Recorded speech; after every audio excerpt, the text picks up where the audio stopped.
Greetings and salutations, horror movie fans. My name is Gilbert Ubar, and welcome back to the Attic Review. Okay, about 18 months ago to about 2 years ago, I began to hear rumblings that they were making another one of my favorite horror movies, which is Scream, if you couldn't tell.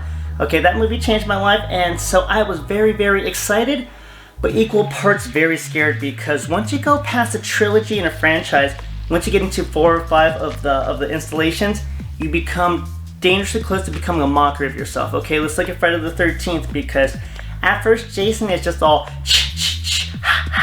all around Camp Crystal Lake, which was cool as shit to watch.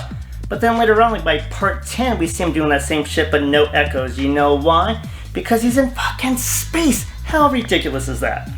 So now you kind of understand my fears, especially now that Wes Craven, the patriarch of the Scream franchise, along with Kevin Williamson, Wes is now in heaven, so I am very scared about this film. However, all of my anxieties and worries went away with 2 words. Radio silence. The brilliant bastards that brought us Ready or Not, one of the best films of 2019, were in charge of this film, and once they got Neve Campbell as some of the other legacy characters, god damn, I was excited. And let me tell you guys something. I saw the movie recently about 3 or 4 times. It lives up to its hype, and I'm so freaking excited to talk about it, guys. So I don't want to, beat around the bush anymore. Let's see that cool poster for Scream 2022. Let's check it out.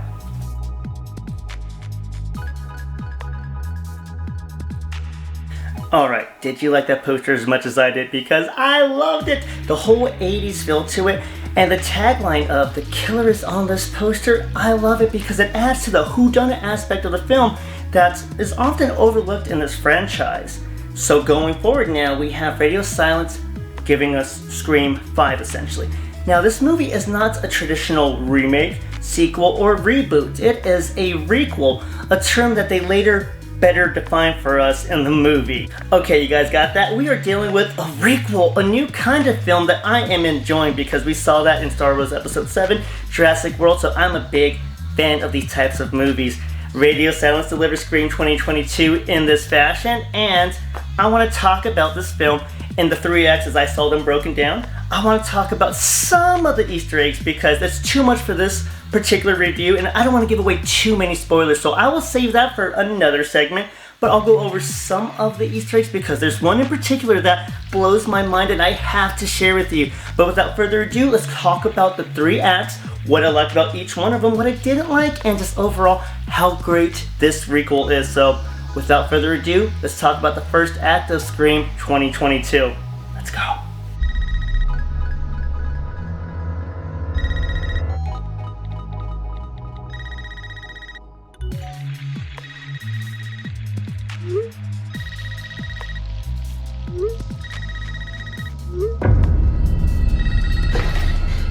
This isn't funny, Amber. Would you like to play a game, Tara?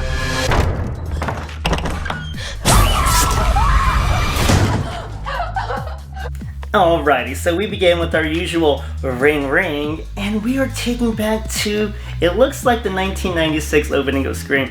However, Radio Silence, those sly devils, have put their stamp on it, alright. We see what looks like a lot of like Wes Craven style of filming, but Radio Silence has taken over now. We see Tara answering the phone, and it quickly goes into Roger Jackson's whole, how do you want to die? Who is this? Stuff like that. I can't do a Roger Jackson impersonation. However, he's doing a great job at terrifying her, and we know what happens with the opening people in Scream movies. They get attacked. Really bad. And normally it's bye-bye, lights out, they're no longer part of the census. However, this time around Radio Silence has changed it up. She lives.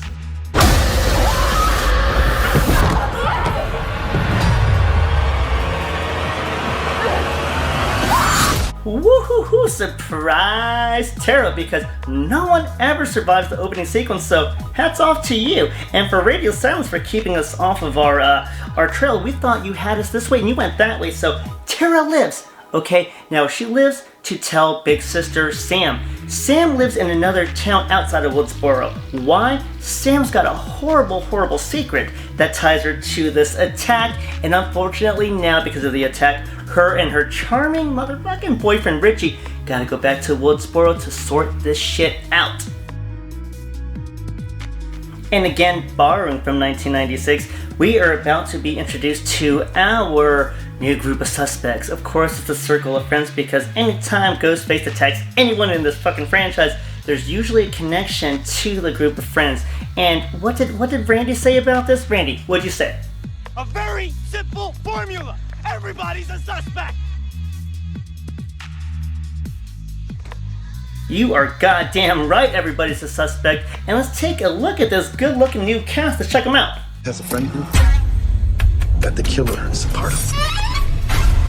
So very quickly, let's talk about this new cast and list of suspects.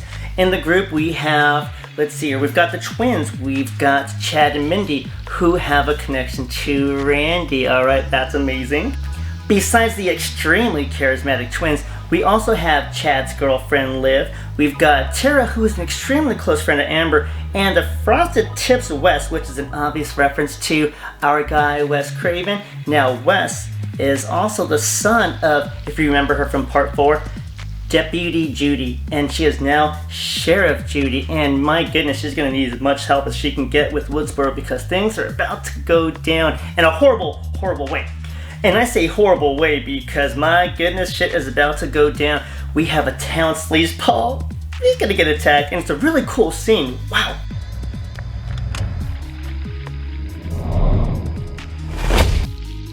Alright, so after we see that son bitch get what was coming to him, that was nothing. That was small potatoes compared to going back to the hospital because as if Tara didn't already get the shit kicked out of her, now big sister Sam has a bombshell to drop on her. Ugh. Sam now has the wonderful task of telling her little sister Tara that her horrible secret that forced her out of Woodsboro was that she is the daughter of the infamous Billy Loomis. She's a Loomis! So as you can imagine, Tara's reaction isn't the best. But after that, they get attacked again in the hospital, and they've had enough of this shit, alright? They need some help. They're tired of this amateur Deputy Judy bullshit. So what do they go to? We need some help. Who are we gonna find?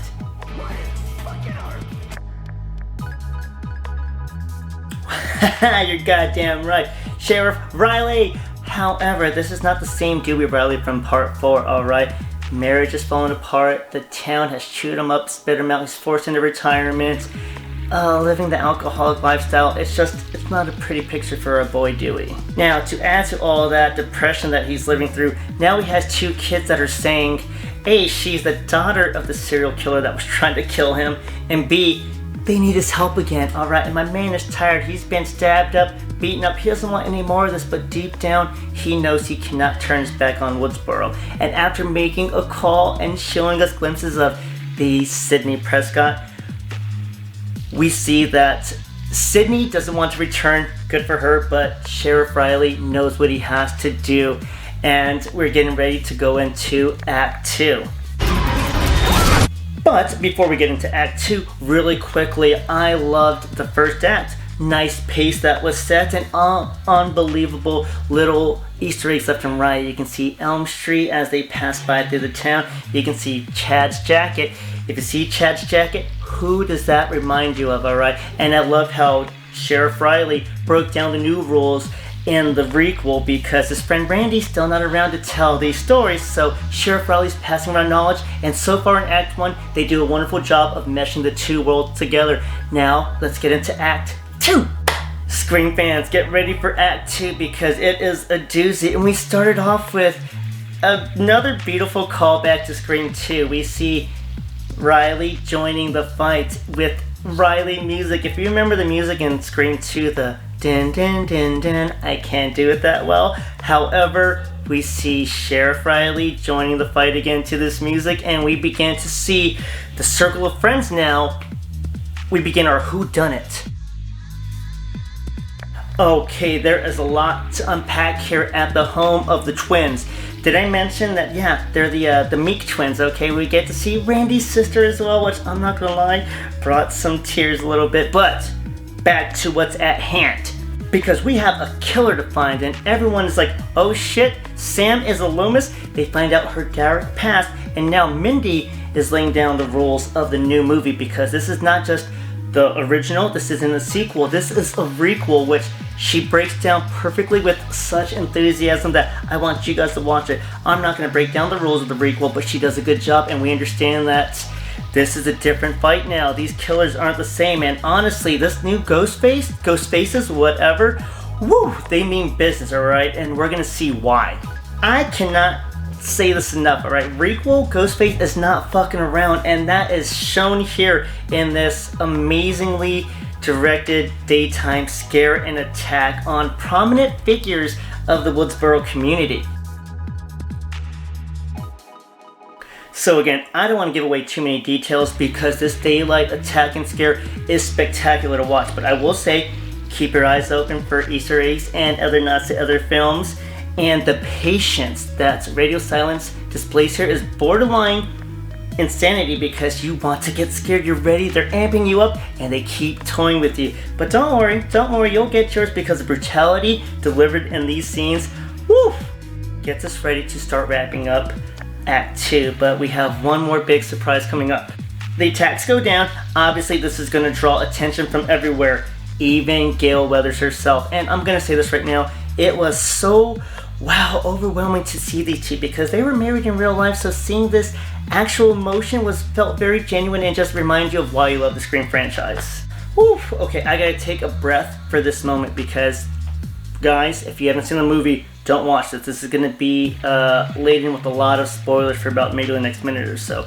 I apologize, but there's no way I can do this without talking about what's gonna happen at the hospital. I think it's pretty safe to assume that most Scream fans feel that it is absurd that Sidney, Gale, and Dewey have never really been in real peril, okay? I know Dewey's taking his stabbings like a G, I get it. Gale, she's taking her beatings. Sidney's definitely taking her thumpings, but ultimately, we kind of know that they're safe. Radio Silence is about to change all that because we have this hospital scene that is going to break a lot of hearts. Oh, Sammy here has got quite the dilemma, almost like a Sophie's Choice, as Ghostface is at the hospital and just playing with his victims now. He's got her boyfriend Richie on this side, and then Ghostface is on this side. Tara, which do you choose, Sam? And as Sam is trying to rush to the hospital, oh my goodness, it's badass to see Wes Craven style angles again as Ghostface turns on his voice modulator and is just toying with the victims. The color scheme of it, everything is perfect. And then we get to see the showdown between Riley and Ghostface. And I don't want to do this because it's an honor to watch the legend of Woodsboro fight till his last breath. And let's just say this, guys, it's a sad ending for one of the most beloved characters of Scream. And like Forrest Gump said, that's all I have to say about that. Oh yeah, and watching Gale run to the hospital,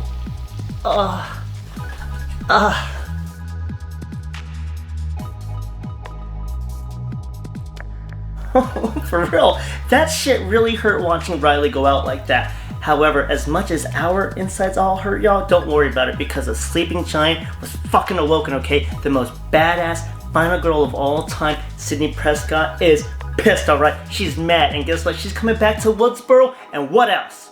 You tell them I'm coming, and hell's coming with me, you hear? Hell's coming with me! Ooh, Ghostface, you done fucked up. And that is going to bring us to the conclusion of Act 2. Now, before we go to Act 3, let's talk about what I liked about Act 2. Act 2 was completely fantastic because we are breaking down the rules of the prequel like we did. I mean, they did it a little later on in the original 1996 version about breaking down the rules of a scary movie. But with this one, they gave us the rules of the sequel, which I greatly appreciated. Act 2 for me, besides, the violence, heartbreak, was that the brutality that Radio Silence brought to this really stepped it up from the previous films, because I thought Scream 4 was a nice little return to form, especially what Ghostface did to Olivia. But I had no idea that a requel Ghostface was going to be such a son of a bitch. I mean, I've got to say this. I've never seen Ghostface so happy. Knife happy, because goddamn, he is very stabby in this, and I like it. I like the change of pace, and alright, we poked enough at Sidney. Let's see what you got, Ghostface.